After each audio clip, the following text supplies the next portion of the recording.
रसूलुल्लाह सल्लल्लाहु अलैहि वसल्लम ने फरमाया, सच्चा ख्वाब अल्लाह की तरफ से खुशखबरी है और शैतान का ख्वाब सिर्फ परेशानी देता है।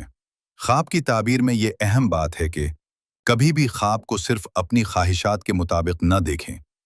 अगर ख्वाब में किसी पैगाम या तंबीह का उनसर हो तो इस पर गौर करें। सबसे बेहतर तरीका यह है कि ख्वाब की ताबीर उलमाए दीन से करवाएं, क्योंकि वो कुरान और सुन्नत की रोशनी में दुरुस्त रहनुमाई कर सकते हैं।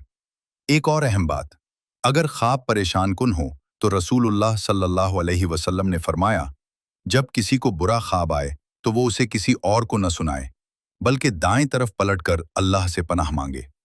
इससे ये सबक मिलता है कि ख्वाब हमेशा तशवीश या खौफ की वजह नहीं बनना चाहिए। अल्लाह की रहमत और हिफाजत हमेशा हमारे साथ है। तो याद रखें, ख्वाब अल्लाह की निशानी भी हो सकते हैं, नसीहत भी हो सकते हैं, या सिर्फ ज़हनी अक्स।